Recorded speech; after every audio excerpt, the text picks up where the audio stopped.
The covenantal people of God's chosen is not only the believers of the Jewish people, of course, but the land that was promised to Abraham.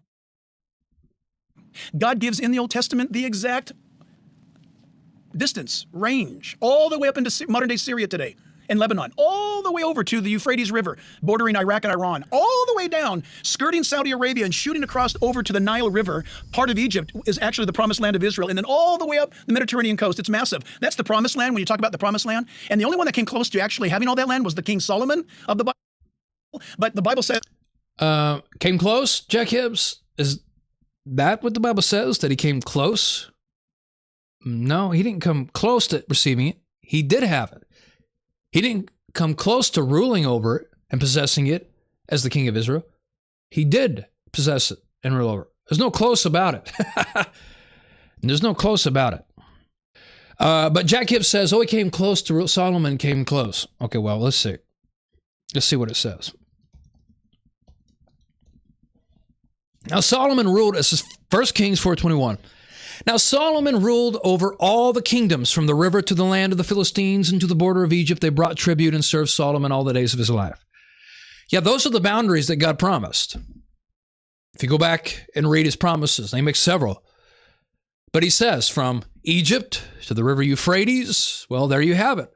He didn't come close. He ruled over it. And in fact, he ruled over the fact that some of those that he allowed to stay there had to pay him tribute. Yeah, he ruled over it. And we've already read, you can go back and see my discussion with Steve Gregg, the second one, and the first one, by the way, but in Joshua, it tells us that God gave Israel all the land.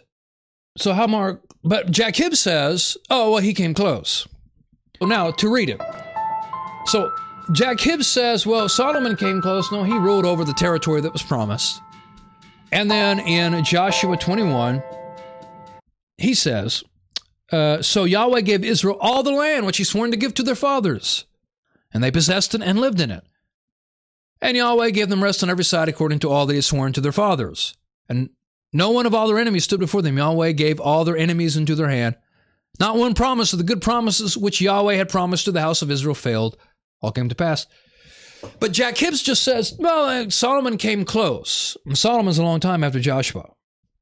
Long time, relatively speaking. But even in Joshua's day, the Bible says that he gave them all of it. That's what it says. And Solomon ruled over it. He didn't come close. He ruled over it. So the promises of the land were fulfilled. When they went into captivity, and everybody listen to me. Well, there's prophecies about gathering them back. This is what I want to tell you. There was promises to gather them back, and they were gathered back after the Babylonian captivity. They came back, rebuilt the temple, which the building of that did go on even until Christ's time.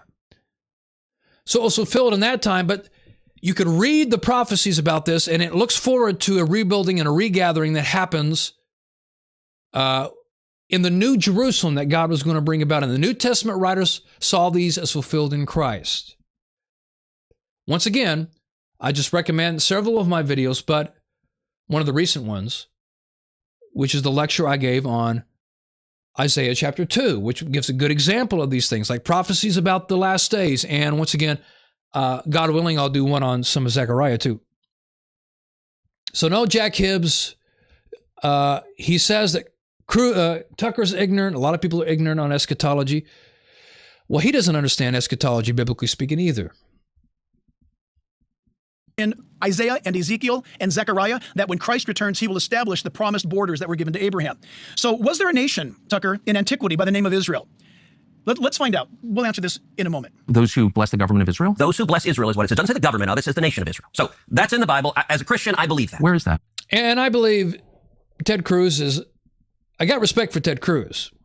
I don't have respect for Hibbs, not because of what he believes, but because of his attitude and the things he says, calling people anti-Semites who are not anti-Semites. Now, maybe some people he has met are, but he applies it to people that don't share his theology, and he says other things. I don't have any respect for him, but it says that in the Bible, Cruz says, but of course, as we talked about, but that reference the old covenant Israel as the descendants of Abraham.